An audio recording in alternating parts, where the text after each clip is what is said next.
Hello everyone, आप सभी का स्वागत है आपके अपने चैनल वी मैथ्स पर। तो जैसा कि आपने देखा, हम 4 वीडियोज़ ऑलरेडी कवर कर चुके हैं हमारी, जिसमें हमने 50 क्वेश्चंस जो हैं, फर्स्ट चैप्टर हमारा रियल नंबर्स जो कि केवी के सिलेबस में डिफाइंड है, उसके ऊपर 50 क्वेश्चंस हम ऑलरेडी कर चुके हैं। तो आज जो हमारी ये वाली वीडियो रहेगी, इसमें जो टेलीग्राम ग्रुप है हमारा वी मैथ्स नाम है हमारे टेलीग्राम ग्रुप का, तो उस पे मैंने 60 क्वेश्चंस की एक पीडीएफ शेयर करी थी कि आप उसमें से प्रैक्टिस कर लीजिएगा। ठीक है। अब आप लोगों ने, बहुत से लोगों ने उसमें से कर भी लिया होगा। तो 50 क्वेश्चंस मैं आपको उन 4 वीडियो में दे चुका हूँ। आज ये लास्ट वीडियो रहेगी क्वेश्चंस की प्रैक्टिस की, इस वीडियो की। तो इसमें हम देखेंगे जो हमारे जो 60 क्वेश्चंस जो प्रैक्टिस सेट था हमारा, उसको डिस्कस करेंगे। तो उसमें जो भी हमें नया कंसेप्ट दिखेगा, जो हमने अभी तक उन 50 क्वेश्चंस में टच नहीं किया था, तो उस कंसेप्ट को मैं एक्सप्लेन कर दूंगा। बाकी जो वो 60 क्वेश्चन जो मैं करा रहा हूँ, इसका मेरा मेन मोटिव है कि आपको उसका एक तरीके से सॉल्यूशन मिल जाए। कुछ क्वेश्चंस उसमें, एक दो क्वेश्चन जो हैं वो थोड़ा सा टाइपिंग एरर हो गया था, तो उस वजह से गलत हैं। बाकी कुछ कंसेप्ट है, एक या दो कंसेप्ट है जो शायद मैंने उन 50 वीडियो में, 50 जो क्वेश्चंस की वीडियोस हैं 4, उनमें नहीं छुए थे। तो आज हम उनको टच कर लेंगे, ठीक है। और ये जो वीडियो रहेगी, मैं थोड़ा सा सॉल्यूशन जो है थोड़ा फास्ट कराऊंगा इसमें। और एक तरीके से हम ये देखेंगे कि हम जो हैं एग्ज़ाम हॉल में बैठे हुए हैं, हमारे सामने क्वेश्चन आता है, तो हम कैसे उस क्वेश्चन को टैकल कर रहे होंगे, ठीक है। पहले मैं आपको क्वेश्चन को बता भी दूंगा कि कैसे होगा, फिर मैं ये आपको ये भी बता दूंगा कुछ क्वेश्चंस में कि आप उसको थोड़ा सा स्मार्टली कैसे लेके जा सकते थे, ठीक है। तो आइए हम शुरू करते हैं अपनी वीडियो।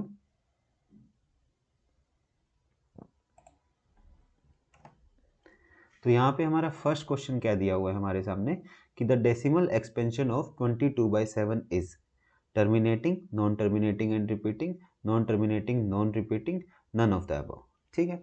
अब देखिए 22/7 क्या होता है। मैंने आपको एक रूल सिखाया था कि देखो, पाई जो है इरेशनल नंबर होता है, ठीक है। उसकी जगह 22/7 उसी का इक्विवेलेंट होता है, जिसको हम रैशनल नंबर की फॉर्म में लिख देते हैं। तो पहली चीज़, ये रैशनल नंबर हो गया।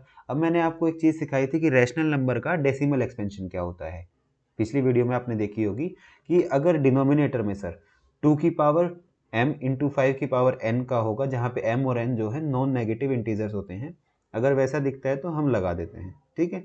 यहाँ पे हमें क्या दिख रहा है, 22/7 क्या है, क्या यहाँ पे 2 की पावर m इंटू 5 की पावर n में है। अगर ये होता तो ये टर्मिनेटिंग हो जाता, ठीक है बेटा। तो आपने देखा कि सर इसमें तो डिनोमिनेटर में 7 लिखा हुआ है, मतलब कि 2 इंटू 5 की पावर में नहीं है, तो यहाँ हमारा आंसर हो जाएगा नॉन टर्मिनेटिंग, नॉन रिपीटिंग, ठीक है। हम सेकंड क्वेश्चन की तरफ बढ़ते हैं अपने। तो हमारा सेकंड क्वेश्चन हमें क्या कहते हैं, for sum integer n the odd integer is represented in the form of. देखिए बेटा, बहुत इजी क्वेश्चन है, जैसा कि आप सभी जानते हैं। देखिए, अगर मेरे सामने क्वेश्चन आता है, तो ये कुछ ऐसे स्टेटमेंट बेस्ड क्वेश्चन होते हैं जो हमें डायरेक्ट आने चाहिए, ठीक है। मैं आपसे पूछता हूँ कि इवन नंबर किस फॉर्म का होगा, तो इवन नंबर की जो जनरल फॉर्म हमारे सामने होती है, जो रिप्रेजेंट किया जाता है, उसको हम डिनोट करते हैं, इवन नंबर को हम 2n से डिनोट कर देते हैं कि n की जगह अब मैं यहाँ पे नेचुरल नंबर कोई भी पुट कर दूँ, तो मेरा आंसर क्या निकल के आएगा, इवन निकल के आएगा। यहाँ हमसे पूछ लिया कि ओड इंटीजर क्या होगा, तो जब हम 2n जो है हम इवन मानते हैं, तो इसमें अगर मैं +1 कर दूं तो वो हमारा ओड नंबर हो जाएगा। तो इसका आंसर हो जाएगा ऑप्शन सी। नेक्स्ट क्वेश्चन देखते हैं। देखिए, हमारे सामने लिखा हुआ है HCF ऑफ 26 एंड 91 क्या होगा, ठीक है। अब यहाँ बहुत सारे बच्चे हो सकता है कि ये सोचें कि हमारे सिलेबस में यूक्लिड डिवीजन लेमा जैसे कि दिया हुआ है, मैंने डिस्कस भी किया था लास्ट वीडियो में। तो आपको यहाँ यूक्लिड डिवीजन लेमा से नहीं करना है इस चीज़ को, ठीक है। वो क्या होगा, एक लेंदी प्रोसेस पड़ेगा आपके लिए, और वो आपको कहीं ना कहीं कंपटीशन से बाहर लेके जाएगा। आपके जो एग्ज़ाम होगा, एग्ज़ाम टाइम आपको एक लिमिटेड टाइम दिया जाता है कि आपको 180 मिनट्स में आपको अपना पूरा पेपर करना है। तो अगर आप ऐसे छोटे-छोटे क्वेश्चंस जिनको देख के ही आप जिनको मतलब आपने देखा कि 26 है और 91 है, ये देख के मैं लगा सकता हूँ कि मेरा आंसर 13 आएगा। यहाँ पे ऐसा नहीं करना, कोई हम सब्जेक्टिव पेपर नहीं देने जा रहे हैं बेटा यहाँ पे। हम लोग एक ऑब्जेक्टिव पेपर की प्रिपरेशन कर रहे हैं, तो हमें थोड़ा-सा स्मार्टली चलना पड़ेगा। ये नहीं है कि कोई बच्चा ज़िद करने लग जाएगा कि सर यूक्लिड डिवीज़न लेमा दिया हुआ तो मैं तो उसी से करूँगा सर, मुझे तो आता है।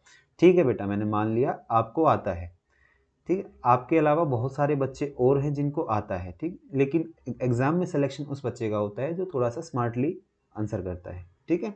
यहाँ पे जैसे ही मैंने देखा कि 26 और 91 का एचसीएफ चाहिए, तो मैं कहता हूँ कि 26 होता है 13 इंटू 2, 91 होता है मेरा 13 इंटू 7। तो क्या कॉमन नंबर आया इसमें, 13, तो 13 मेरा जो है एचसीएफ निकल के आ गया। इतना छोटा सा क्वेश्चन था। नेक्स्ट क्वेश्चन की तरफ चलते हैं। सॉरी, नेक्स्ट क्वेश्चन देखिए, क्वेश्चन नंबर 4 में दिया हुआ है which of the following is not irrational, कि इसमें इरेशनल कौन सा नहीं होगा। तो 3 प्लस रूट 7, देखो इसमें रूट 7 लग गया तो ये इरेशनल होगा। 3 माइनस रूट 7 बेसिक ऑपरेशंस के ऊपर क्वेश्चन है, ये भी इरेशनल होगा। फिर कह रहे हैं यहाँ देखिए, तो a प्लस बी और a माइनस बी की आइडेंटिटी लग जाएगी, तो हमारा बनेगा a square minus b square बनेगा, ठीक है। तो यहाँ क्या बनेगा, 3 का स्क्वायर माइनस अंडर रूट 7 का स्क्वायर निकल के आ जाएगा। तो 9 माइनस 7 इज इक्वल टू 2। 2 मेरा क्या होता है, 2 रैशनल नंबर होता है। उसने पूछा इररेशनल कौन सा नहीं होगा, मतलब कि सी हमारा करेक्ट आंसर हो जाएगा, ठीक है। ऑप्शन डी भी चेक कर सकते हो आप, रूट 7 लगा हुआ है तो ये इररेशनल नंबर है, ठीक बेटा। अब चलते हैं क्वेश्चन नंबर 5 की तरफ। इस वीडियो में आपको हो सकता है थोड़ा सा लगे कि थोड़ा जल्दी जल्दी हो रहा है, तो क्वेश्चन का हम सॉल्यूशन करा रहे हैं, बस इजी क्वेश्चंस हैं। कोई नया कंसेप्ट दिखेगा तो मैं वहाँ रुक के आपको कंसेप्ट अच्छे से बता दूंगा, ठीक है। Question number 5, the addition of a rational number and an irrational number is equal to. देखिए बेटा, जो रैशनल नंबर होते हैं और इररेशनल नंबर होते हैं उनका एडिशन क्या होगा, इसके बारे में भी हम ऑलरेडी डिस्कस कर चुके हैं। मान लेता हूँ मेरे पास एक रैशनल नंबर है, आप कह दो कि सर एक 2 जो है मेरा रैशनल नंबर है, इररेशनल नंबर है मेरा रूट 3। जब मैं इन दोनों को जोड़ दूंगा तो ये जो रिजल्टेंट होता है हमारा इसका, ये इररेशनल कहलाता है, ठीक है। तो यहाँ हमारा आंसर जो हो जाएगा ऑप्शन नंबर बी हमारा करेक्ट आंसर हो जाएगा। फिर आता है क्वेश्चन नंबर 6, क्या कहता है, multiplication of 2 irrational numbers is. देखिए, 2 इररेशनल नंबर को आप कभी भी मल्टीप्लाई करोगे तो क्या होगा, मैंने माना कि रूट 2 मेरा एक इररेशनल नंबर है और मैंने रूट 3 से मल्टीप्लाई किया, तो क्या आंसर निकल के आया, रूट 6। तो रूट 6 क्या हुआ, एक इररेशनल नंबर हुआ। तो क्या इसका आंसर इररेशनल हो जाएगा सर, ठीक है। दूसरी चीज देखिए, अब मैं कहता हूँ रूट 2 को अगर मैं रूट 2 से ही करा दूं, ये भी इररेशनल है ये भी इररेशनल है, तो रूट 2 इंटू रूट 2 क्या आ जाएगा मेरे पास, 2 आ जाएगा, यहाँ तो रैशनल हो गया सर। तो इसका मतलब क्या होगा, कभी भी दो इररेशनल का जो मल्टीप्लीकेशन होता है हमारा, वो रैशनल भी हो सकता है इररेशनल भी हो सकता है, ठीक है। ये छोटी छोटी मिस्टेक्स आपको नहीं करनी है एग्जाम में, ठीक है। तो आंसर जो है हमारा ऑप्शन नंबर सी यहाँ पे हो जाएगा। नेक्स्ट क्वेश्चन देखिए, क्वेश्चन नंबर 7 हमें कहता है कि अगर कोई सेट है ए, उसमें 1 2 3 4 5 नंबर हैं, तो क्या रिप्रेजेंट करता है। ये देखिए, 7th 8th क्लास में भी आ जाता है, नहीं तो बहुत आराम से हो जाएगा। अब आप खुद बताइए, जो नंबर 1 से शुरू होते हैं उनको क्या बोलेंगे, नेचुरल नंबर कहेंगे सर। तो नेचुरल नंबर हमारा करेक्ट आंसर हो गया। फिर चलते हैं क्वेश्चन नंबर 8 पे। ये कहते हैं कि P and Q R integers and is represented in the form of P by Q. तो बताइए क्या होगा। तो अभी तक हम इतना पढ़ते हुए आए हैं कि पी बाई क्यू की फॉर्म में जिनको लिखेंगे, जहाँ पे Q is not equal to 0 होता है, तो कौन सा नंबर होता है, रैशनल नंबर होता है। तो हमारा ऑप्शन 8 का क्या हो गया, बी हमारा करेक्ट आंसर निकल के आ गया। क्वेश्चन नंबर 9 क्या कहते हैं, देखिए आपको लार्जेस्ट नंबर बताना है जो डिवाइड करता है 70 को और 125 को, लीव्स रिमाइंडर 500। देखिए ये एक थोड़ा सा सही क्वेश्चन है, वैसे इजी है, लेकिन थोड़ा सा देखिए हम इसको कैसे कर सकते हैं। कि ये कह रहा है कि सबसे बड़ा नंबर बताओ चारों ऑप्शंस में से जो 70 को और 125 को डिवाइड करे। तो 70 को अगर वो डिवाइड कर रहा है तो 5 रिमाइंडर दे रहा है, और 125 को डिवाइड कर रहा है तो 8 रिमाइंडर दे रहा है। तो देखिए ऐसे क्वेश्चन में हम क्या कर सकते हैं बेटा, कि जब 70 को वो अगर डिवाइड करवा रहे हैं हम उससे, तो 5 रिमाइंडर आ रहा है, क्यों ना मैं उस पहले ही उस रिमाइंडर को अलग निकाल दूं। देखिए अगर 70 को, देखिए यहाँ पे मैं आपको बता देता हूँ, अगर मान लो 70 को मैंने किसी नंबर से डिवाइड करा है, मान लेते हैं कि मैं 9 से करा रहा हूँ, ठीक है। 9 से मैंने डिवाइड किया, तो 9 7 63, मेरे पास क्या आ जाएगा, 7 जो है रिमाइंडर आ जाएगा। मैं आपको समझा रहा हूँ अभी, आपको लग सकता है थोड़ा कि बहुत स्लो जा रहे हैं, लेकिन ये थोड़ा सा आप समझिएगा, ठीक है। 70 को अगर आप 9 से अगर भाग दे रहे हैं, तो आपने 9 7 63 किया, तो 7 आपका रिमाइंडर आ गया। तो मैं यह क्या कह रहा हूँ कि मैं अगर इस 7 को इस नंबर में से हटा दूं, इस 70 में से इस 7 को मैं निकाल के बाहर फेंक दूं, तो क्या बचेगा, 63 बचेगा मेरे पास, 63। तो क्या हो जाएगा, जब मैंने इस 70 में से इस 7 को, मतलब इस रिमाइंडर को बाहर निकाल दिया, तो ये नंबर जो बचा है 63, ये 9 से कंप्लीटली डिवाइड हो जाएगा। तो वही खेल यहाँ पे करेंगे हम, ठीक है। जब 70 को डिवाइड कराते हो, 70 को अगर उस नंबर से डिवाइड कराओगे ग्रेटेस्ट से, तो 5 रिमाइंडर बचेगा। तो मैं क्या कह रहा हूँ बेटा, आप उस 70 में से 5 को ना अलग करके फेंक दो। जब मैंने 70 में से इस 5 को अलग किया, तो मेरे पास नंबर बचा 65। ऐसे ही 125 को जब डिवाइड करवाते हैं तो 8 रिमाइंडर बचता है, तो 125 में से उस 8 को अलग निकाल के फेंक दो। 125 में से 8 को निकालोगे तो वो नंबर कंप्लीट डिवाइड हो जाएगा। तो 125 में से 8 हटा दोगे तो कितना बचा, 117 बचा। तो वही पूछा लार्जेस्ट नंबर, मतलब कि एक तरीके से 65 और 117 का आपसे एचसीएफ पूछ रहा है। अब 65 और 117 मतलब ये होता है 13 इंटू 5 और ये होता है 13 इंटू 9। तो 13 हमारा जो है कॉमन है, तो यहाँ हमारा 13 जो है आंसर हो गया। ठीक है बेटा, आप इनको ऐसे सोच सकते हो। जरूरी नहीं आप इसमें एलसीएम लेने चले जाओ या एचसीएफ डायरेक्ट लेने चले जाओ, आप सीधा ये सोचो कि सर 70 को अगर मैं भाग दे रहा हूँ तो 5 मेरे पास रिमाइंडर बच रहा है, मेरे पास 5 जो है शेषफल है, तो मैं क्या करूंगा, उस रिमाइंडर को सर 70 में से अलग करके फेंक देता हूँ, तो जो अब मेरे पास बच गया है वो कंप्लीट डिवाइड हो रहा होगा सर। ठीक है, इतनी सी बात है बेटा, होप आपको समझ आया होगा। नेक्स्ट क्वेश्चन की ओर बढ़ते हैं। क्वेश्चन नंबर 10 हमें क्या कहता है कि least number that is divisible by all the numbers from 1 to 5।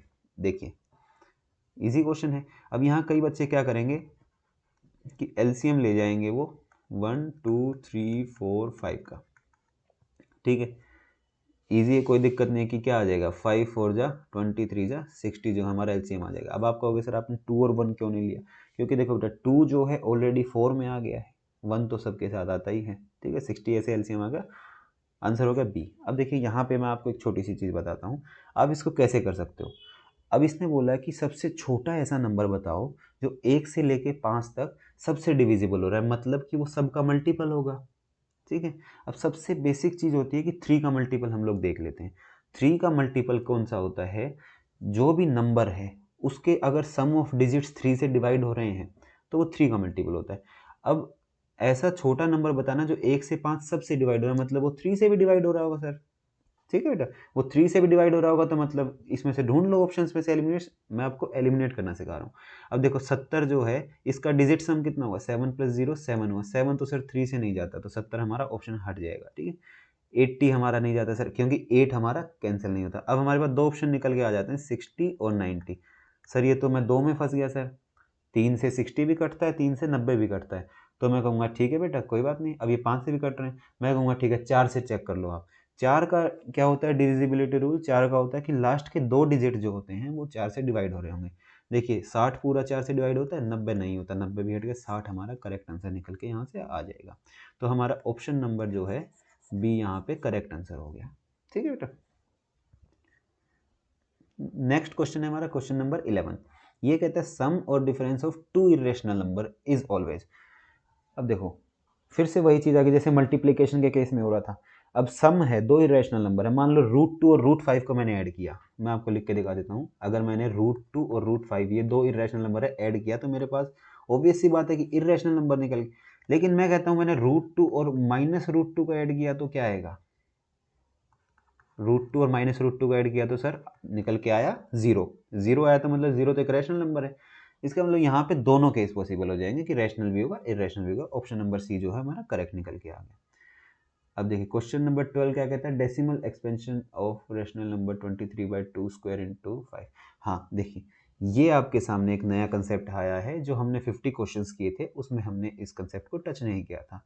तो यहाँ आपको मैं बता देता हूँ इसमें क्या पूछता है। देखो वहाँ पे हमने क्या डिस्कस किया था कि जो डेसिमल एक्सपेंशन होता है किसी भी रैशनल नंबर का, डेसिमल एक्सपेंशन टर्मिनेटिंग होगा या फिर नॉन टर्मिनेटिंग रिपीटिंग होगा, ये दो केस हमने डिसाइड किए थे। ठीक है, उसमें क्या किया था कि टर्मिनेटिंग कब होगा सर, जब 2 की पावर m × 5 की पावर n होगा और m और n नॉन नेगेटिव इंटीजर्स होंगे। सिर्फ अगर डिनोमिनेटर में ये आ जाता है तो वो टर्मिनेटिंग होते हैं, इसके अलावा सर जो भी आएगा वो नॉन टर्मिनेटिंग रिपीटिंग हो जाएगा। ये हमने डिस्कस किया था। अब एक क्वेश्चन देखो, एक कंसेप्ट ऐसा आ जाता है कि क्वेश्चन इस फॉर्म में आ जाता है जैसे यहाँ सामने दिया हुआ है कि अगर डेसिमल एक्सपेंशन करोगे आप किसी भी रैशनल नंबर का तो वो कितने प्लेसेस के बाद, डेसिमल है मान लेते हैं कि डेसिमल लग गया यहाँ पे, इस डेसिमल के बाद कितने प्लेस आप चलोगे कि वो टर्मिनेट हो जाएगा। ठीक है, मैं आपके सामने देखो एक एग्जांपल देता हूँ कि मान लेते हैं यहाँ पे मैं 10/4 कर रहा हूँ, तो आप कहोगे सर 4 × 2 = 8 बचा 2 0 लगी, यहाँ डेसिमल लगाया 5 आ गया। ठीक है, तो इसका मतलब क्या हुआ कि डेसिमल के कितने डिजिट बाद, बताइए, डेसिमल के एक डिजिट बाद जाके ये टर्मिनेट हो गया। तो वही वो कह रहा है कि जो ऊपर जो क्वेश्चन लिखा हुआ है हमारे सामने कि कितने डिजिट बाद जो है वो टर्मिनेट हो रहा होगा। ठीक है, इतनी छोटी सी बात है। तो यहाँ के लिए देखो मैं आपको एक कंसेप्ट बताता हूँ क्या होता है। अब मान लेते हैं कि मेरे पास यहाँ p में न्यूमरेटर में कुछ भी चीज़ लिखी हुई है, यहाँ q है, ये हमारा p/q की फॉर्म में हम रैशनल नंबर लिखते हैं जहाँ पे q जो है हमारा नॉट इक्वल टू 0 होता है, ये हम चीज़ लिखते हैं। ठीक है, अब मैं क्या कह रहा हूँ कि p और q जो है आपके p और q ऐसे नंबर होने चाहिए कि ये लीस्ट फ्रैक्शन होनी चाहिए आपके पास। ऐसा ना हो कि जैसे देखो 10/4 लिखा हुआ, ये अब 2 से कैंसिल हो रहा है, ये 2 से कैंसिल हो रहा है, तो मैं इसको 2 5 ज़ा 10 और 2 2 जा ये लिख सकता हूँ, ठीक है। इसका मतलब देखो, अब छोटी सी चीज़ देखिए आप कि जो P और Q है ना, P और Q जो आपस में को प्राइम होने चाहिए। अब आपके सामने देखो एक नई चीज़ और निकल के आएगी, को प्राइम नंबर्स क्या होते हैं। को प्राइम वो नंबर्स होते हैं बेटा कि जिनके बीच में कोई कॉमन फैक्टर नहीं होता, जिनके बीच में कोई कॉमन फैक्टर नहीं होता, सिर्फ एक वन उनका फैक्टर हो सकता है कॉमन। तो P और Q ऐसी टर्म होनी चाहिए कि जिनके बीच में कुछ भी कॉमन ना हो। तो उस केस में अगर Q जो है मेरा, अब टर्मिनेटिंग होने के लिए 2 की पावर m इंटू 5 की पावर n तो होना चाहिए, ये तो सर आपने बताया था, तभी तो वो टर्मिनेट करेगा, नहीं तो वो नॉन टर्मिनेटिंग और रिपीटिंग हो जाएगा। तो 2 की पावर m है और 5 की पावर n है, इसमें से जिसकी भी पावर बड़ी होगी, क्या होगा सर, जिसकी भी पावर बड़ी होगी वो बड़ी पावर ही मेरा आंसर हो जाएगा, ठीक है, उतने में। अब क्वेश्चन से सीखिए आप, जैसे इसमें लिखा हुआ है 23, देखो मैं यहाँ लिख देता हूँ 23 डिवाइडेड बाई 2 स्क्वायर इंटू 5 की पावर 1, ये मेरे सामने लिखा हुआ है। पहले मैं चेक करूँगा क्या मेरा ऊपर नीचे कुछ कैंसिल हो रहा है, तो 23 है, नीचे 2 का स्क्वायर है, तो मेरा कुछ कैंसिल नहीं हो रहा, ठीक है। अब देखिए 2 की पावर बड़ी है या 5 की पावर बड़ी है, आप कहेंगे सर 2 की पावर बड़ी है, 2 की पावर में 2 दिया हुआ है और 5 की पावर में 1 दिया हुआ है, तो 2 बड़ा है या 1 बड़ा है, तो आप कहेंगे सर 2 बड़ा है। तो 2 बड़ा है तो ये 2 डेसिमल के बाद 2 डिजिट बाद ये टर्मिनेट हो जाएगा, तो 2 डेसिमल प्लेसेस हमारा आंसर हो जाएगा। ऐसे ही अगर यहाँ पे मान लो कि 5 की पावर बड़ी होती, तो 5 की पावर अगर 4 होती, 2 की पावर 2 है और 5 की पावर 4 होता, तो 4 बड़ा होता 2 बड़ा होता, तो आप कहते सर 4 बड़ा हुआ, तो 4 बड़ा है तो वो 4 प्लेसेस के बाद टर्मिनेट हो जाता, ठीक है बेटा। अब चलते हैं नेक्स्ट क्वेश्चन की तरफ, हमारा थोड़ा सा स्लो जा रहे हैं, थोड़ा तेज करेंगे, अभी हमारा पेज बढ़ाएंगे।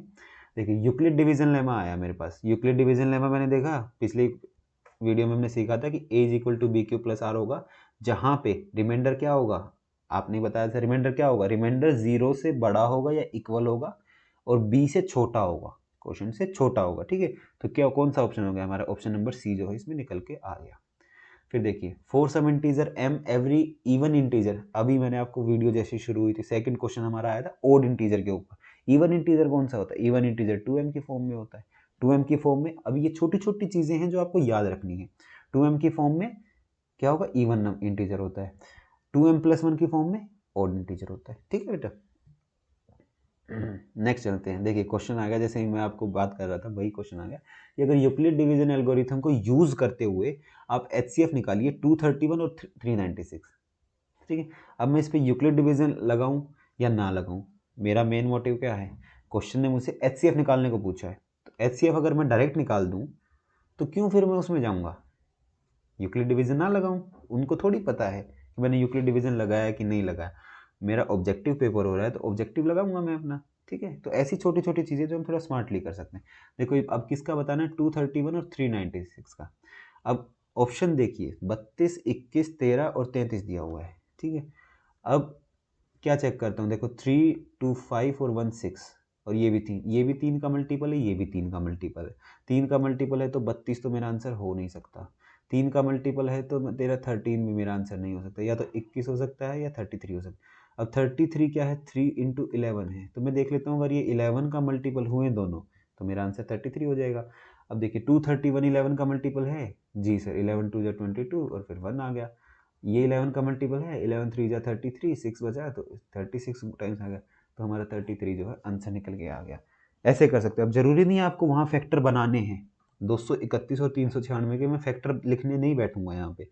मैं सिर्फ देखो स्मार्टली मैंने क्या सोचा कि क्या ये 3 के फैक्टर, 3 का टर्म बन रही है, मैं 3 का फैक्टर बन रहा है, दोनों में 3 3 बन रहा था, तो मैंने ऑप्शन में देखा कहाँ 3 नहीं बन रहा, तो देखो मेरे दो ऑप्शन जो है वो एलिमिनेट हो गए, 32 और 13। मेरे पास बचा 21 और 33। तो 33 में मैंने देखा कि 33 में मेरे पास 11 बचेगा और 21 में 7 आना चाहिए, तो या तो मैं 7 का चेक कर लेता उसमें या 11 का कर लेता। मैंने 11 चेक किया तो आ गया। अब आपको हो गया सर आपने 11 ही क्यों चेक किया, 7 क्यों नहीं किया। देखो अगर मैं 7 चेक कर लेता तो इसको करता तो 7 3 जा 21, 2 बचता 1 बचता, 7 3 जा 21, ठीक है। इसको करता तो 7 5 जा 35, फिर कितना बचा, 7 5 जा 35 और 4 बचा, 6 बचा, तो नहीं हुआ, ये तो 7 का मल्टीपल ही नहीं हुआ, मतलब 21 भी मेरा हट गया यहाँ पे, ठीक है। इन केस मेरा 21 भी सेटिस्फाई कर जाता इन केस अगर मेरा 21 भी सेटिस्फाई कर जाता तो उसने HCF पूछा है हाईएस्ट कॉमन फैक्टर। अब 21 भी सेटिस्फाई कर रहा है, 33 भी सेटिस्फाई कर रहा है, तो हाईएस्ट कौन सा हुआ 33 हमारा, तब भी आंसर हो जाएगा। ठीक है बेटा। क्वेश्चन नंबर 16 की तरफ हम लोग बढ़ते हैं। इसमें पूछा है HCF जो है 65 और 117 का एक्सप्रेसिबल है इन द फॉर्म ऑफ 65m - 17, तो m की वैल्यू बताओ।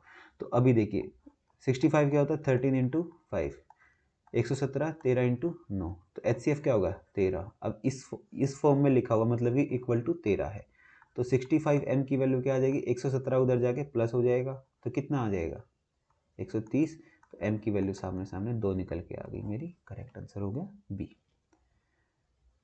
प्राइम फैक्टराइजेशन बताना 96 का। ठीक है, 96 को मैं क्या, देखो प्राइम फैक्टराइजेशन, अब ऐसा नहीं इसको मैं 200 करके चला जाऊंगा। देखो मैं क्या लिखता हूँ, मैं इसको लिखूंगा ये सर 48 इंटू 2 है, 48 को मैं क्या लिख सकता हूँ, ये है सर 16 इंटू 3 इंटू 2, तो 16 अपने आप में 2 की पावर 4 होती है और एक पावर ये होगी, तो 2 की पावर 5 इंटू 3 की पावर 1 मेरा आंसर हो जाएगा। ऑप्शन नंबर ए मेरा करेक्ट आंसर निकल के आ जाएगा।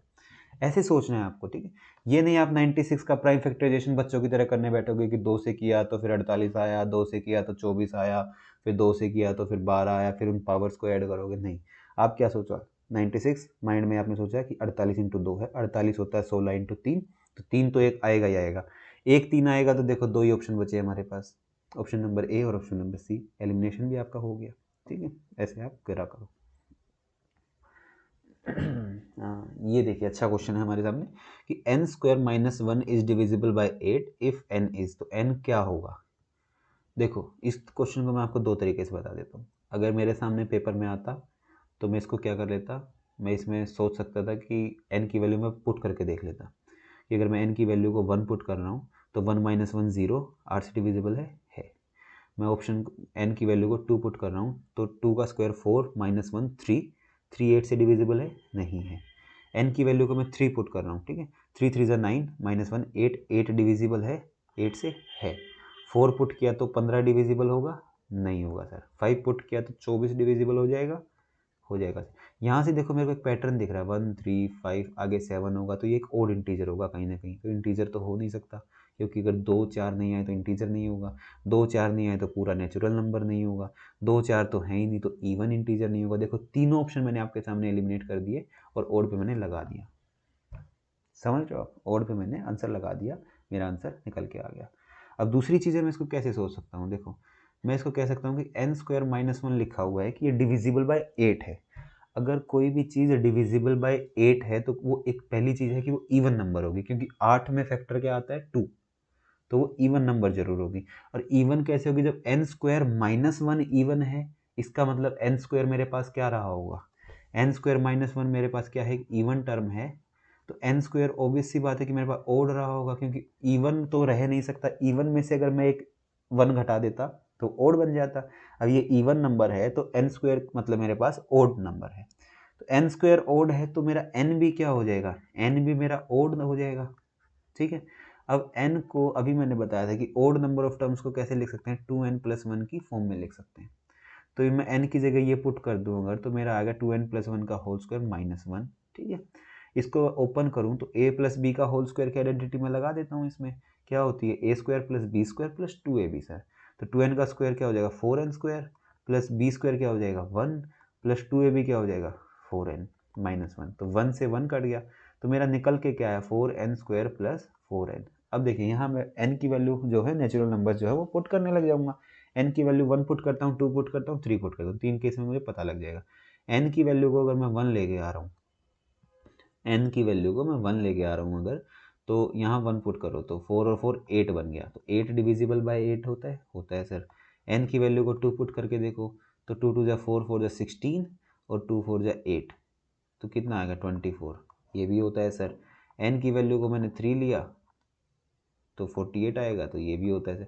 इसका मतलब क्या हुआ कि वो एक ओड इंटीजर है। तो इतना बड़ा आप उसको सोचो, इतना अगर करो तो आप थोड़ा सा एक ऑप्शन नहीं ट्राई कर सकते थे कि मैं 0 1 2 3 पुट करके देख लूँ। तो जैसे ही मेरा 2 नहीं आया कि 2 पे तो डिविजिबल हो ही नहीं रहा, तो 2 तो इंटीजर है तो सारा इंटीजर का सेट नहीं हो सकता, पहली चीज़। दूसरी चीज़ नेचुरल नंबर का सेट नहीं हो सकता। थर्ड चीज़ जो है इवन इंटीजर नहीं हो सकते मेरे, तो मेरा सारे तीनों ऑप्शन एलिमिनेट हो गए, मेरा आंसर निकल के आ गया। समझ रहे हो आप, पेपर में आपको क्वेश्चन नहीं आता है तो भी आप उस क्वेश्चन को अटेम्प्ट कर सकते हो, बस आपको थोड़ा सा स्मार्टली खेलना है, समझ लो। अब नेक्स्ट क्वेश्चन की तरफ बढ़ते हैं, question number 19। For any two positive integers a and b HCF into LCM is equal to. पिछली वीडियो में बताया था कि HCF इंटू LCM क्या होता है। HCF इंटू LCM जो होता है मेरे पास, वो प्रोडक्ट ऑफ टू नंबर्स होता है, तो A इंटू बी, तो हमारा ऑप्शन नंबर डी जो है करेक्ट आंसर यहाँ पे हो जाएगा। बढ़ते हैं क्वेश्चन नंबर 20 पे। तो the value of the remainder r when a positive integer a is divided by 3। देखो यहाँ पे यूक्लिड डिवीजन लेमा लग रहा है कि अगर 3 से किसी को डिवाइड कर रहा हूँ मैं ए को, तो रिमाइंडर की पॉसिबिलिटी क्या हो सकती है? आपको सर 0 हो सकती है, 1 हो सकती है, 2 हो सकती है। क्यों? क्योंकि यूक्लिड डिवीजन लेमा क्या कहता है, A is equal to B Q plus R, और आर क्या हो सकता है, 0 से बड़ा और इक्वल हो सकता है और बी से छोटा होगा। तो अब अगर 3 से डिवाइड कर रहे हो तो 0 से बड़ा होगा और 3 से छोटा होगा, तो ये क्या होगा, 0, 1 और 2। तो हमारा ए जो है ऑप्शन करेक्ट हो गया। अब चलते क्वेश्चन नंबर 21 की तरफ। इसमें क्या कहता है कि द वैल्यू ऑफ, ये क्वेश्चन तो मैंने आपको जो 50 क्वेश्चन थे उनमें भी कराया था, इसका आंसर जो था 2 1/6 आ गया था, आप उसमें चेक कर लीजिएगा, ठीक है। फिर क्वेश्चन नंबर 22 क्या कहते हैं, देखिए वैल्यू बतानी है, 54/250 लिखा हुआ है, उसकी क्यूब रूट करना है। तो मैं इसको अगर 54 को 250 को 2 से काट दूँ तो ये 27/125 आ गया मेरे पास। इसका मेरे को क्यूब रूट लेना है। अब क्यूब रूट लोगे तो इनका क्या आ जाएगा, 27 का क्यूब रूट 3 और 125 का 5, 3/5 जो है मेरा answer, option number B is the correct answer, ठीक है। फिर चलते हैं क्वेश्चन नंबर 23 पे। ये क्या कहता है, 16 की पावर -1/4 है इंटू 16 की पावर फोर्थ रूट है। तो जब पिछली वीडियो में भी मैंने आपको सिखाया था कि अगर बेस हमारे सेम होते हैं तो पावर्स हमारी ऐड हो जाती हैं, अगर प्रोडक्ट हो रहा है। तो क्या बताया था मैंने, x की पावर a है और इनटू में x की पावर b है, तो क्या हो जाएगा, x की पावर a प्लस b हो जाएगा। तो देखिए 16 हमारा दोनों जगह बेस सेम है, तो 16 की पावर -1/4 दे रखी है इंटू 16 की पावर +1/4 दे रखी है। तो दोनों को जब आप ऐड करोगे तो -1/4 +1/4 आपस में कैंसिल हो जाएंगे, तो 16 की पावर क्या आ जाएगी, 0। और ये भी मैंने आपको बताया था कि किसी की भी पावर जब 0 हो जाती है तो आंसर हमारा 1 होता है। तो इसका आंसर हमारा 23 वाले का निकल के आ जाएगा, ऑप्शन नंबर सी, ठीक है। नेक्स्ट क्वेश्चन की तरफ बढ़ते हैं। देखिए इसमें लिखा हुआ है 64 और उसका फोर्थ रूट और माइनस में 2 लिखा हुआ है। तो इसको मैं अगर एक ही टर्म में लिख दूँ तो ये मेरे पास क्या है, 64 -2 और इसकी पावर 1/4 है, ठीक है। ये भी मैंने आपको बताया, x की पावर a है और उसकी पावर b हो जाती है, तो क्या हो जाता है, x की पावर a इंटू में b हो जाता है, ठीक है। तो यहाँ जब मैं लगाऊंगा तो क्या हो जाएगा, 64 की पावर -2 को और 1/4 करोगे तो ये -1/2 हो जाएगी। और इसको +1/2 करने के लिए तो 1/64 1/2 कर सकता हूँ मैं, और 1/2 होता है रूट कर दो, तो मतलब 1/8 हमारा जो है आंसर निकल के आ गया, ऑप्शन नंबर ए।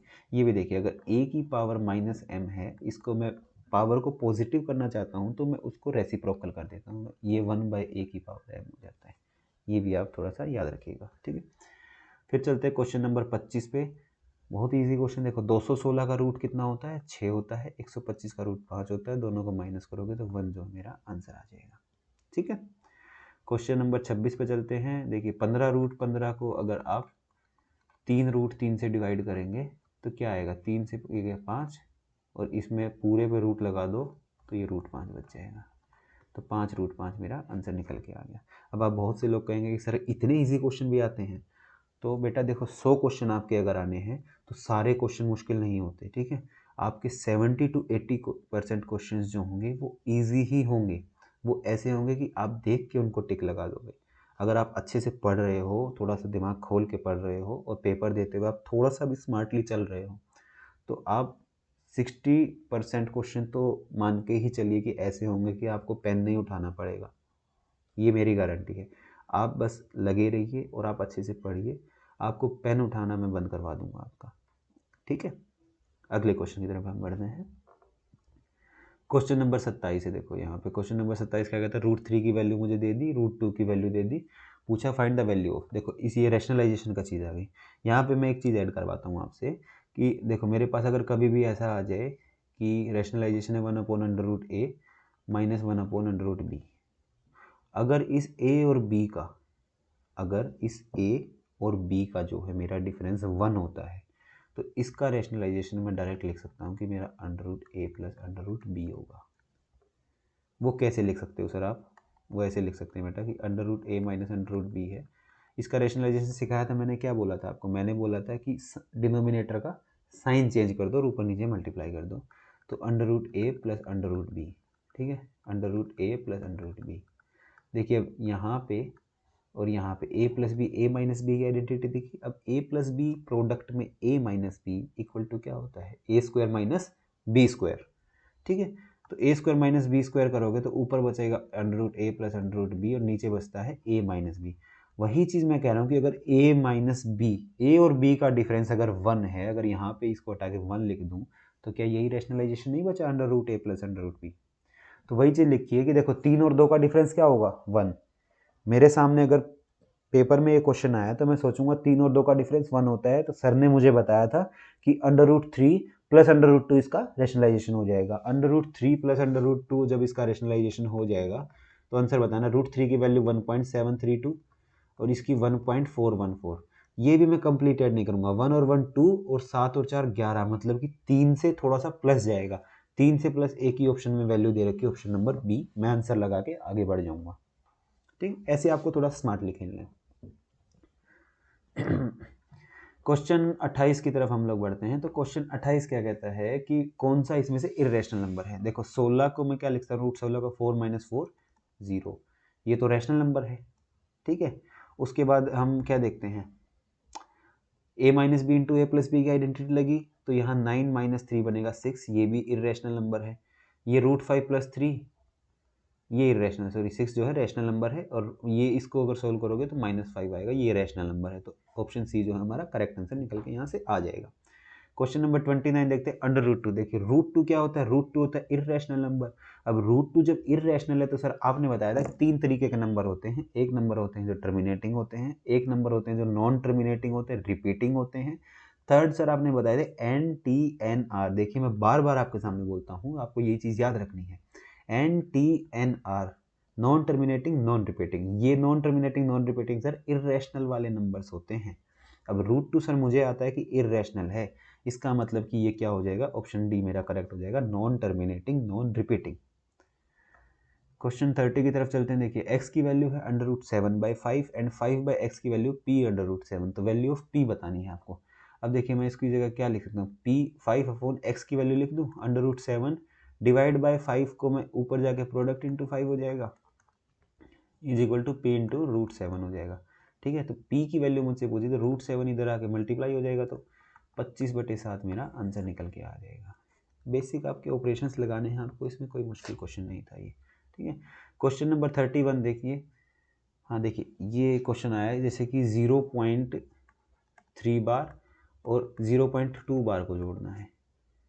अब इसको मैंने क्या बताया था कि देखिए यहाँ पे कमेंट भी आया था हमारे पास अंकिता सोनी जी का कि उनको ये वाला समझ आ गया था, दूसरा डिजिट वाला नहीं समझ आया था, 1.35 के ऊपर बार लगाया हुआ था, उसको भी डिस्कस कर लेंगे यहाँ पे।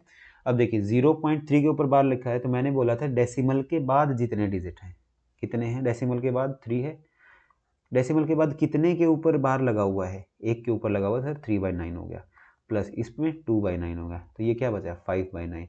अब 5/9 क्या है, इसको मैं क्या 5/9 क्या है मेरा, क्या लिख सकूँ, इसको मैं अगर 0.5 बार लिख दूँ तो भी आंसर आ जाता। तो ऑप्शन देखिए थोड़ा सा गलत लिखे हुए, 5/99 है, ये 5/9 है, ये 5/10 है और ये 5/100 है। तो हमारा ऑप्शन बी जो है 5/9 आंसर हमारा यहाँ पे हो जाएगा। अब देखिए अंकिता सोनी जी, आप देखिए आपने एक डाउट पूछा था कि 1.35 इसके ऊपर बार लिखा हुआ है सर, ठीक है, तो ये कैसे सोल्व करेंगे। देखिए सबसे पहले न्यूमरेटर के लिए मैं आपको बताता हूँ, जो नंबर आपको दिख रहा है, जो भी नंबर आपको दिख रहा है सामने वो नंबर लिख लीजिए। तो आपने लिखा 135 मुझे दिख रहा था सर, बार को आप भूल जाइए, आपको जो भी सामने नंबर दिखा उस नंबर को, डेसिमल को भूल जाइए, वो पूरा नंबर लिख दीजिए। आपने लिखा 135, फिर आप लगाइए माइनस का साइन। अब माइनस क्या करोगे आप, जिस डिजिट के ऊपर बार है ना, मैं मान लेता हूँ कि मेरे सामने लिखा हुआ है 135, 1.35 बार। मैंने पहले क्या बोला, न्यूमरेटर लिखने के लिए आप डेसिमल भी भूल जाओ, आप बार भी भूल जाओ, आपके सामने नंबर दिखेगा, 135 मुझे दिखा, फिर लगाऊंगा माइनस, फिर मैं क्या करूँगा, जिस नंबर के ऊपर बार है ना मैं उसको ढक देता हूँ, ये बार था मैंने इसको ढक दिया। अब मुझे क्या दिख रहा है बिना डेसिमल के, आप कहोगे सर 13 दिख रहा है, तो माइनस में 13, ये तो हो गया हमारा न्यूमरेटर का खेल, ऐसे लिखते हैं, ठीक है।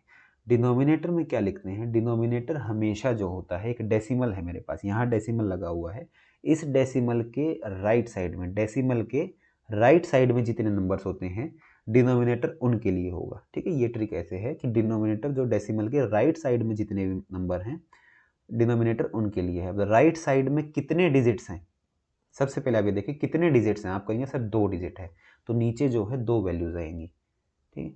अब राइट साइड में कितने ऐसे डिजिट्स हैं जिनके ऊपर बार लगा हुआ है, तो आप कहोगे सर 5 के ऊपर बार लगा हुआ, मतलब एक डिजिट के ऊपर बार लगा हुआ है, तो उस एक डिजिट के लिए 9 लग जाएगा, उस एक डिजिट के लिए 9 लिखोगे आप।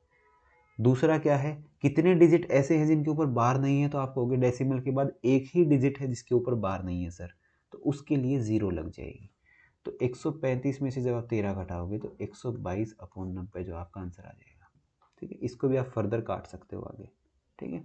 अब देखिए एक और आपके लिए एग्जांपल ले लेते हैं कि मैंने मान लिया कि 1.352 और 52 के ऊपर मैंने बार लगा दिया, तो आप कहोगे न्यूमरेटर में क्या लिखूं सर, न्यूमरेटर में लिखूंगा डेसिमल और बार में भूल गया, मेरे सामने अब मुझे दिख रहा है कि 1352 लिखा हुआ है, फिर लगाऊंगा माइनस का साइन, फिर क्या लिखूंगा 1352 के बाद अब मैं बार वाले नंबर को मैंने ढक दिया, ऐसे बार वाले नंबर को मैंने ढक दिया, तो मुझे अब नंबर दिख रहा है 13, तो मैं लिखूंगा 13।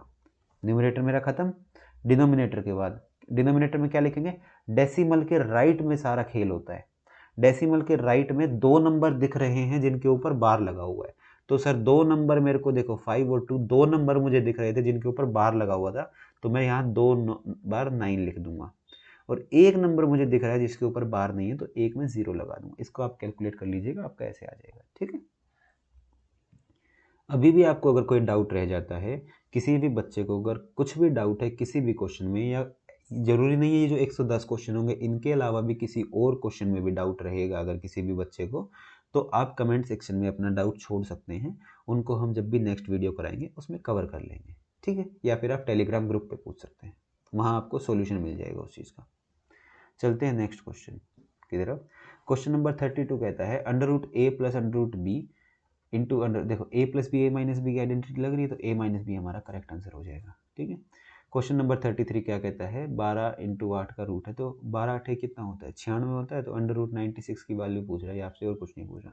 96 की बात देखो फिर वही आगे, इसको मैं क्या लिख सकता हूँ 48 इंटू 2 लिख सकता हूँ, अंडर रूट चल रहा है ये, इसको मैं 16 इंटू 3 लिख सकता हूँ इंटू 2, ठीक है।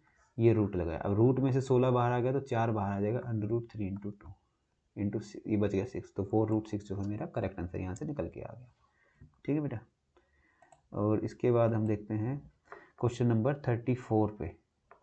अब देखिए ये वीडियो थोड़ी लंबी हो जाएगी, हमें 60 क्वेश्चन तक जाना है, तो दो ही ऑप्शन है हमारे पास, या तो आप थोड़ा सा वीडियो लंबी कर लेते हैं, हम लोग करीब करीब 1 घंटे की वीडियो हो सकती है, थोड़ा सा मैं यहाँ से पेस बढ़ाऊँगा, जहाँ जो नया कंसेप्ट दिखेगा वहाँ थोड़ा हम स्लो हो जाएंगे, ठीक है। अब देखिए वैल्यू क्या है 2 की पावर 0, अब देखिए मैंने आपको बताया किसी भी नंबर की पावर 0 क्या होती है 1 होती है, तो इसकी मतलब इसका वैल्यू 1 प्लस इसका वैल्यू 7 की पावर 0 1 डिवाइडेड बाई 5 की पावर 0, वो भी 1 हो जाएगा, तो 1 प्लस 1/1 तो ये आ जाएगा 2, तो 2 हमारा जो है करेक्ट आंसर यहाँ से निकल के आ गया। क्वेश्चन नंबर 35 देखिए, यहाँ थोड़ा करेक्ट कर लीजिएगा, ऑप्शन ए जो लिखा हुआ है वो √2 प्लस √3 डिवाइडेड बाई 2 लिखा हुआ है, ठीक है। Rational number lying between √2 and √3, अब √2 की वैल्यू 1.414 समथिंग होती है, √3 1.71 समथिंग होती है, ठीक है। तो इसके बीच का जो नंबर होगा वही मेरा आंसर हो जाएगा, तो मैं क्यों सारे नंबर्स को चेक करूं जब मेरे को 1.6 दिख गया कि 1.6 जो है वो इनके बीच में रैशनल नंबर है। अब रैशनल नंबर क्यों है सर, टर्मिनेटिंग तो है, मैंने आपको बताया था टर्मिनेटिंग, नॉन टर्मिनेटिंग है तो रिपीटिंग, टर्मिनेटिंग डिजिट है ये, तो 1.6 में लगा के आगे बढ़ जाऊंगा, ठीक है। क्वेश्चन नंबर 36 करते हैं, यहाँ पे 36 जो लिखा हुआ है रैशनल नंबर बताना है कि 15 एंड -25, ये थोड़ा सा उल्टा लिखा हुआ है, ये 1/5 होगा और ये 2/5 होगा, फिर आपको लिखना है।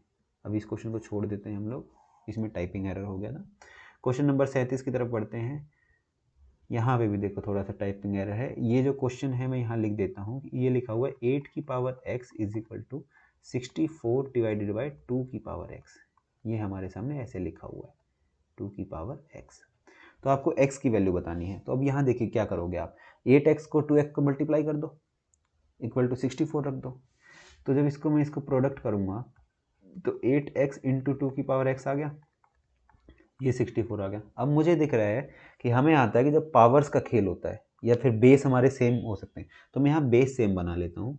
तो 2 की पावर 3 होता है 8, ठीक है। तो मैं इसको 2 की पावर 3x लिख सकता हूँ इंटू 2 की पावर x, और 64 कितना होता है 2 की पावर 6 होगा, ठीक है। तो 2 की पावर, अब देखिए यहाँ बेस सेम हो गया तो ये दोनों पावर जो यहाँ आपस में जुड़ जाएंगे, तो 2 की power 4x is equal to 2 की पावर 6।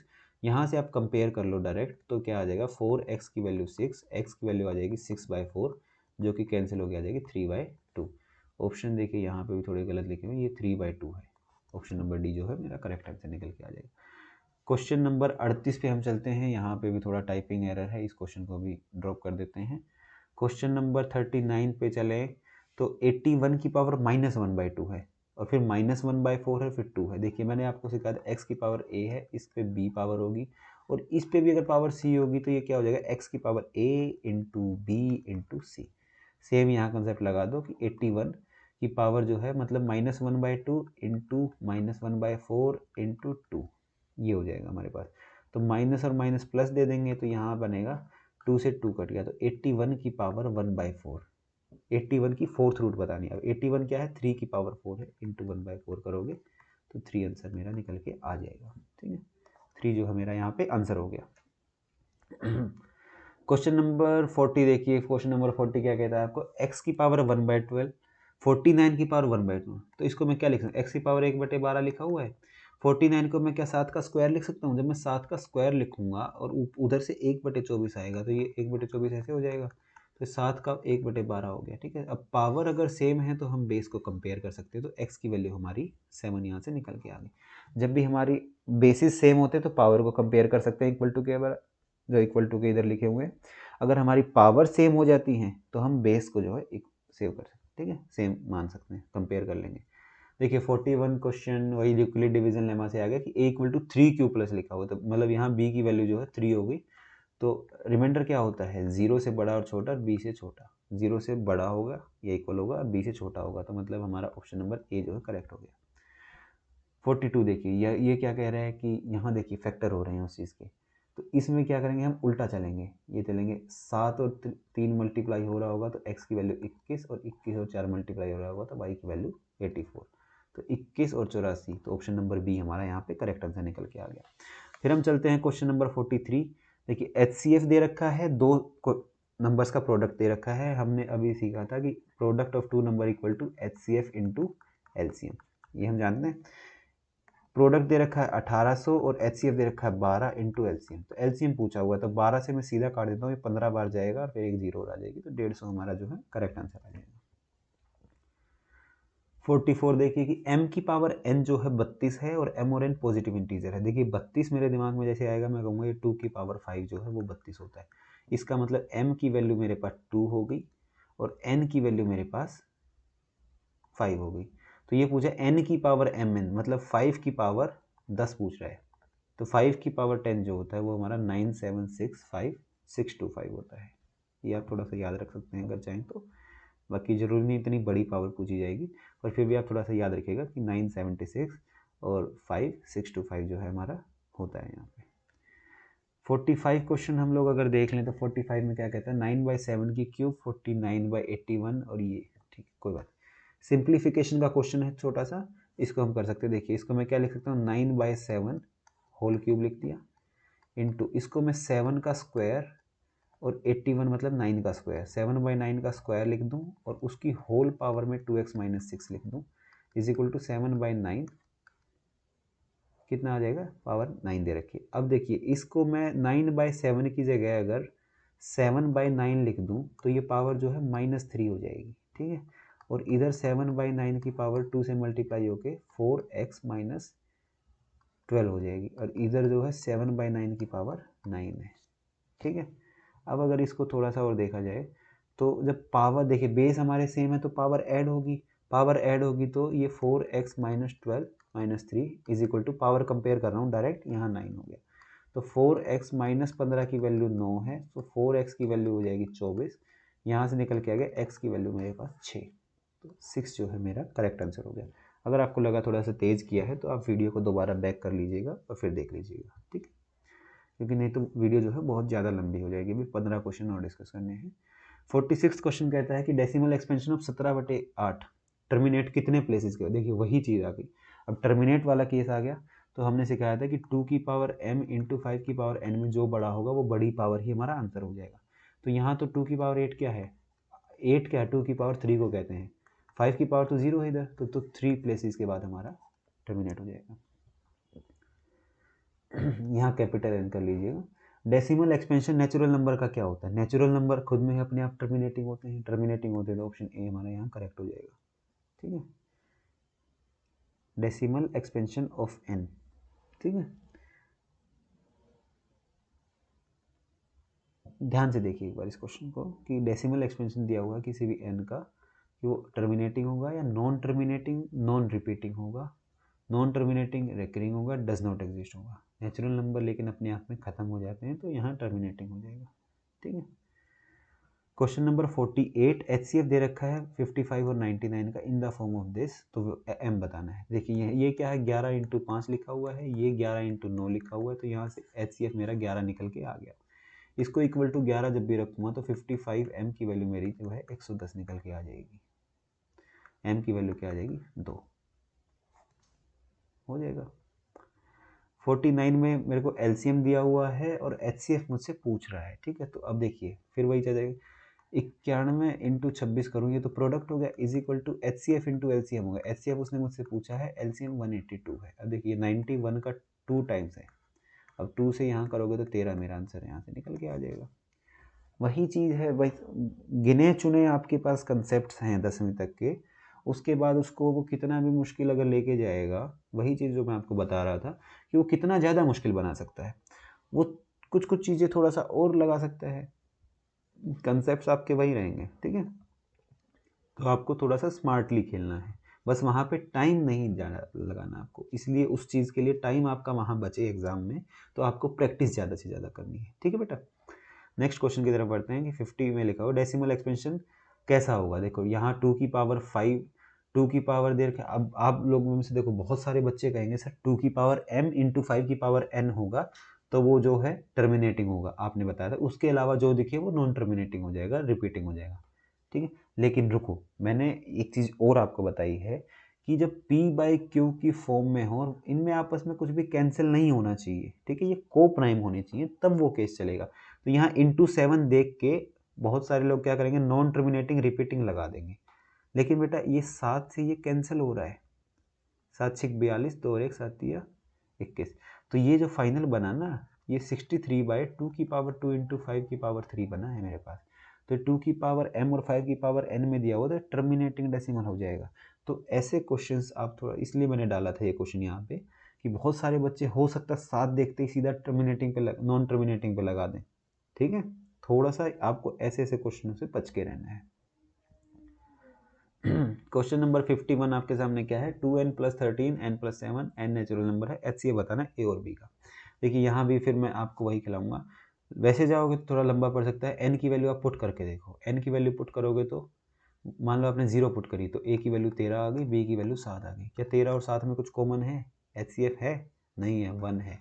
1 पुट करके देखो तो 13 और 2 15 आ गई, यहाँ 2 पुट किया, 1 पुट किया तो ये कितना आ गया, 7 और 1 8 आ गया। 8 और 15 में कुछ है कॉमन, नहीं है, तो 2 दिखते ही मुझे दिख रहा है कि HCF मेरा 1 ही आएगा, ठीक है।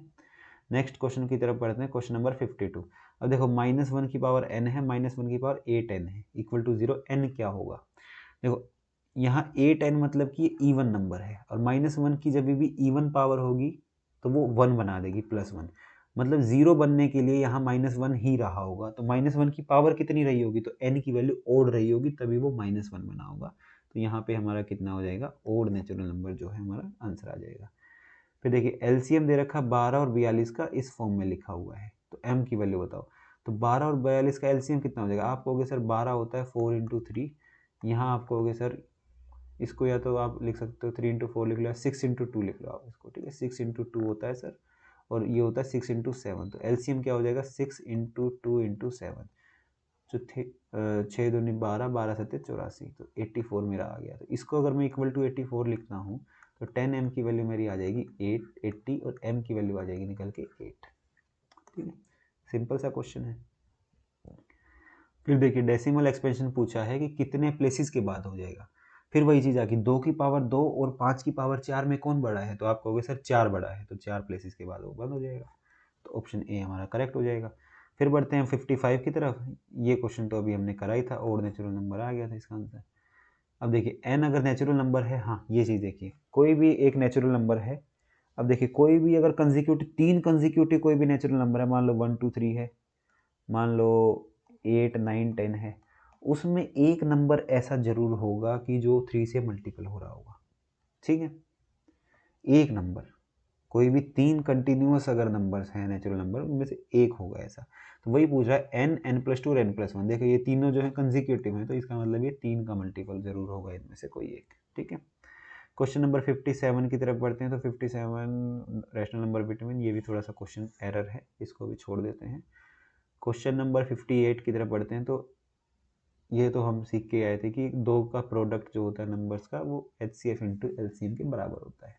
HCF इंटू LCM के बराबर। क्वेश्चन नंबर 59 का क्या है, LCM पूछा हुआ है। हाँ देखिए, कभी भी प्राइम फैक्टराइजेशन में दे रखा है और उसका LCM पूछ रहा है, तो HCF पूछ रहा है तो मतलब हम जो कॉमन पावर्स होंगी वो लेंगे, छोटी पावर्स जो होती हैं।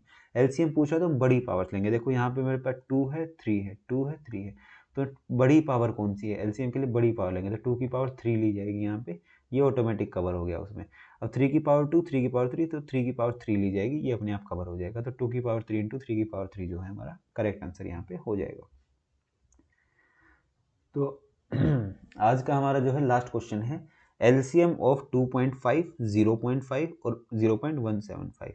LCM आपको नंबर्स का निकालना आ गया। अब फ्रैक्शंस का कैसे निकालेंगे सर, तो देखो मैं बताता हूँ आपको। LCM अगर आपको फ्रैक्शंस का निकालना है, फ्रैक्शन का कोई भी LCM निकालना है आपको, तो वो कैसे निकलता है, आप कहोगे ऊपर वालों का तो LCM निकाल दो, न्यूमरेटर्स में जो लिखे होंगे, और नीचे वालों का HCF निकाल दो, ये डिनोमिनेटर और ये न्यूमरेटर। देखिए मैं आपको सोल्व करके दिखा देता हूँ ना। अब 2.5 को मैं क्या लिख सकता हूँ, 25/10 लिख सकता हूँ, लिख सकते हो सर।